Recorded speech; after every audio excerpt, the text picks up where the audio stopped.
Hello everyone, it's Kirsten from Kirsten Red Resale. I hope everyone is doing well today. I am here to bring this will be part one of, gosh, I don't know how many, at least two, maybe five, who knows, of some of my Native American ring collection. I did see that my good friend Dina Marie put up a video earlier today of her updated Native American jewelry, so it's all encompassing, I think. I had this planned for today. So Dina, I'm sorry, but this is just rings. And I'm only gonna show a small percentage. So that being said, here we go. Gosh. Okay, so I've got this lovely, now I have none of my notes, I have nothing with me, but this one is Navajo. This one is made fairly locally. When I say locally, I'm in the southwest of the United States. And this one is actually made from Navajos in Utah. So not too far from me. I'm not in Utah, but that's still fairly the next state over, not far. Anyway, it's absolutely stunning. Here, I'll take this off because that is not Native American. I have long fingers, but small ones. So this one I got custom made. I don't normally do that type of thing, but I've been wanting this style of ring. I had one that was Zuni, but it wasn't as big and substantial. So this is just one of those ones you just kind of keep around, and wow, my hands look red. I apologize. It's the end of the day. I've been working. So I just absolutely love that ring. Worth every penny. Okay, now this one I have had, I think about a year ago I did one of these videos. This one I've had for 20 years, 20 plus years, I don't know. This is also Navajo, and I'm not quite sure where these turquoises are from, but I've just kind of kept this one, even though I've sold a bunch of my stuff at times. This one's just always been around. I just really love it. It's easy to wear, it fits well, and if it gets too big because of cold weather, I just stick it on a different finger that's slightly larger. So there's that baby. Now, not all of them are turquoise. I mean, I do have quite a few. Let's see. Well, maybe I should finish with the turquoise ones and then I'll move on. So this one is a newer piece. When I say newer, this was made, well, obviously that one is newer because I had that one made for me, but these are old turquoises and it's done in an old style. It was a family run business that I got this one from, or had made from. This one, when I say newer, this is more of a modern approach to their design. This is also Navajo. This is obviously a much younger jeweler, and you can tell by just the quality. I mean, I love it. I love the turquoise. I really do. I love everything about this ring.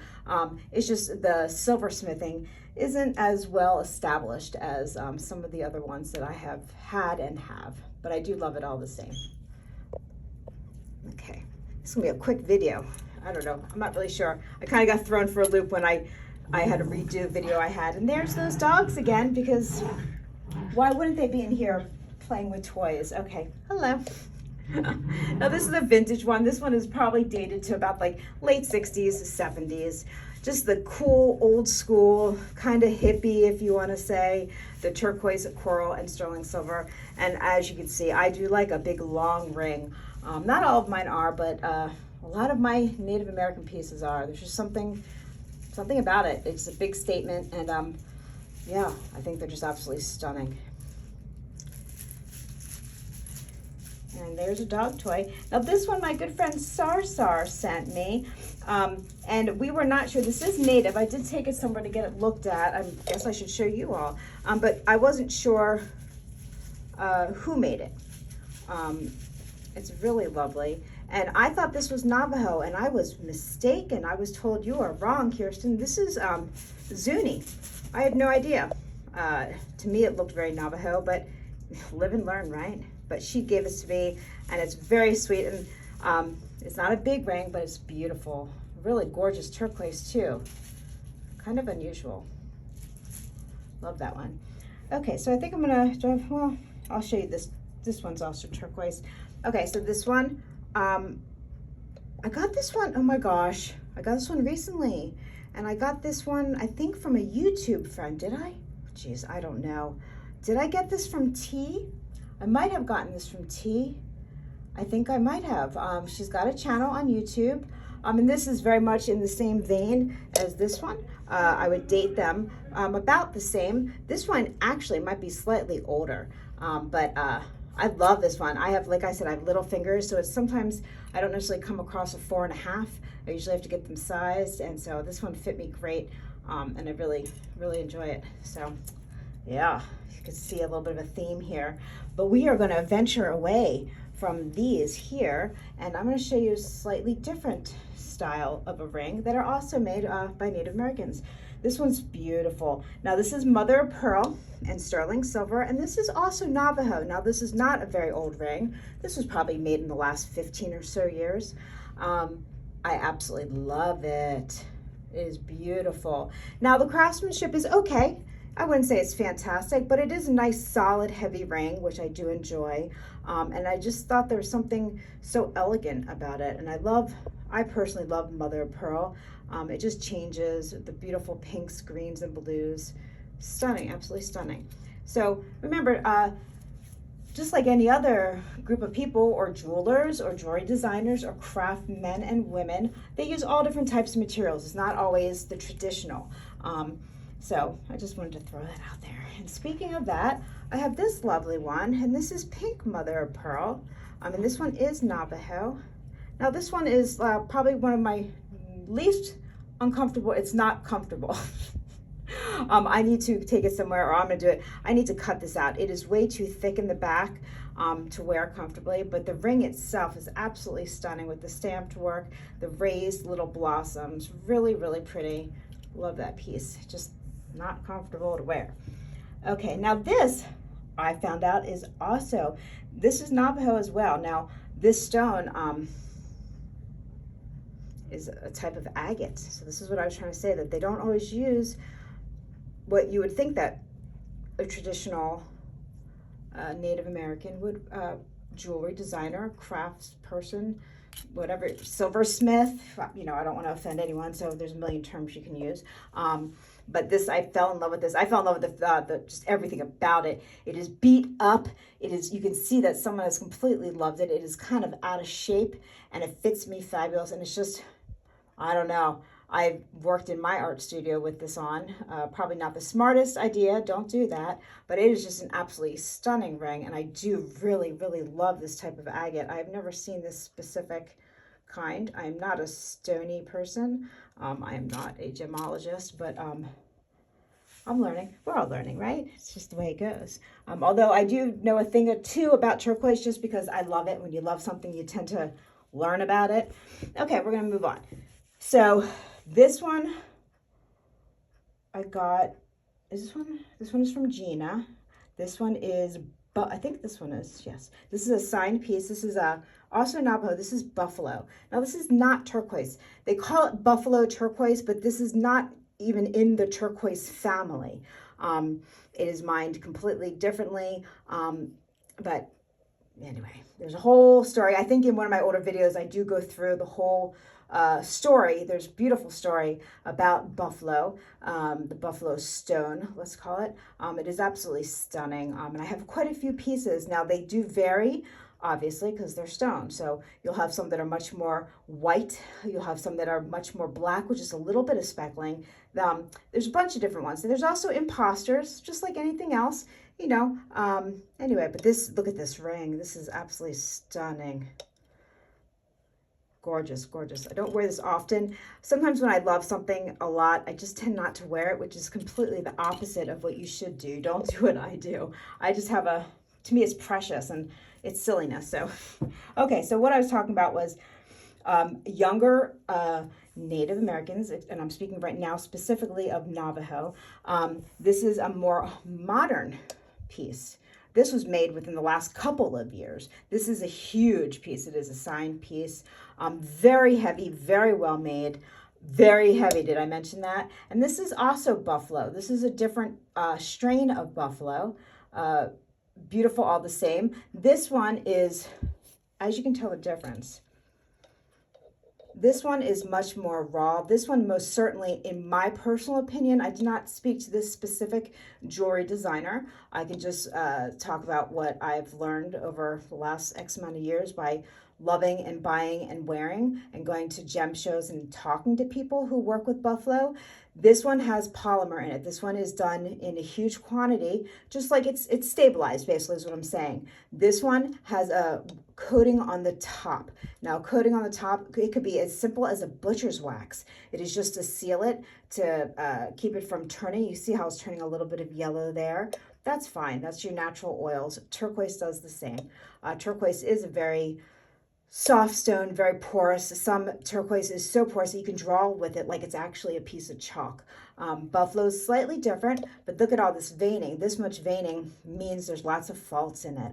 And you can just tell the difference between the two. I know it's hard to tell sometimes on video. You really need to go out into this world and look at the stuff and feel it, taste it. Oh, don't taste it. Just leave that to me. I think I said that in another video, but I do have a tendency to taste things, not good.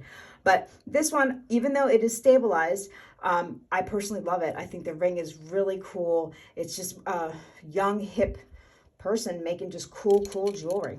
They just happen to be Native American. Okay, now we're going to do two pieces that are also Native American that are not with stone because they also make beautiful, beautiful pieces. Now this, I thought originally was a Mexican piece from Mexico, and I was corrected. So I love when I'm corrected in a tasteful way, let's say, you know, because that's the only way to learn, right? So this is Navajo once again. Super simple, kind of like a modernist look for, you know, and I love this because it's almost like a blank canvas. I can wear this with multiple, I wear anything with anything, but you can wear this with an antique ring, wear it with Tasco, Native American, more of a modern piece. Do I have a modern piece around here? I bet I do. Yeah, I do. Look, you could totally wear these together. There we go. See, this is totally a modern piece. Who's that? I love it, by the way. It's carnelian, not Native American. This is, I don't know, Barse or someone. Is Barse Native American? No, I don't think so. I think it's made in Thailand. I don't know, but I think they look fabulous together, you know? So just remember, you can do what makes you happy, not what the trend says or people say or any of that. Now this piece, I saved for this piece. I really did. And I don't tend to do that often. This is a signed, this is Navajo. This is made by LEG. I don't even know what to say about it. I love this. Now this is interesting because this is done with a lost wax process, and then these are adorned on top. So these are soldered on later on, so it's not one solid piece. Some people look down upon that. I could care less, honestly. I just love this piece so much. And then the band is all hand done. So it's just a really very artistic, very simple, but has a huge impact. Stunning ring in my personal opinion, and I sure did have to save for that one. Okay, now we're going to go to what they call old pawn. Now you have to be careful when you say old pawn because, you know, people will say, oh, this is old pawn. This is not old pawn. This is a vintage ring, but this is not old pawn. It is very, very difficult to prove that something is old pawn. You really need to have a certificate, proof of authenticity. It's a whole thing. People take pride in their jewelry, their craftsmanship, their heritage, and it's important. And I believe in honoring and respecting that of every culture, not just, you know, Native American culture. So these were my father-in-law's. I have had a few of them. I have sold a few, but these two I have saved. These actually have certificates to them. So I'll bring one up at a time. And they're not going to look, I love them. These are all natural, no fillers, no anything. Like I said, these are old pawn. I have certificates, and these will stay with me in my family for as long as they can, you know. This is just a beautiful ring. This was like I said, my father-in-law's. He's no longer with us. He was an artist, not a jeweler. He was a painter. But anyway, this is just absolutely stunning. This is Bisbee turquoise from the Bisbee mines. Really amazing piece, and I feel very honored. And I can feel now, you know, I am one of those people who feel energy is from jewelry, and I do. I feel it from these old pieces. It almost takes my breath away. Oh my goodness, I can't believe I'm tearing up. Isn't that ridiculous? I swear, it's just, whew, they have a lot of power. I know people are rolling their eyes at me, but it's just what I believe in. And here's another outstanding piece. And this one was also his, and also has a certificate to show that this is Old Pawn. Old Pawn was not necessarily, it was made for themselves. This was not made for trade or for the common white man. This was kept within the families, made for themselves, for different reasons, to adorn, for adornment, for different, sort of here, like, people have quinceañeras or a bar bat mitzvah or a sweet 16. In every culture, there's something. So at a certain age, a young boy or girl, when they reach a certain point, they would get either an element of something. There's different philosophies and different everything. Anyway, we won't get into the whole history of all of that stuff because that would be a very, very long video. But yeah, this is absolutely stunning. So these two, and I have also a bracelet that are Old Pawn, and I feel very honored and blessed to have these pieces. Just like I love all of my pieces, I really do. These are the real deal, hard to come by. And don't let people take you for granted. Don't be taken for a ride. Get proof. Always get proof when it comes to stuff, because you will pay a premium for this. Absolutely. If it's too good to be true, what do they sometimes say? You know what I mean? Anyway, this is Kirsten from Kirsten Red Resale. This was a short but sweet video. This is part one. If you want to see more of my collection, I have, gosh, just stuff. We all do, don't we? Just let me know, and I will most certainly will post another video. If you have yet not subscribed, please do. It's real easy. It's free. Just tap the button, hit the bell for notification. I appreciate it. I have my live sales on Thursdays, and I'm really trying to do out and abouts. I tried to today, but it just didn't work. It just didn't work out. Anyway, everyone, hugs. That's a heart. So let's do love and hugs. This is Kirsten. Mwah. See y'all later. Bye-bye.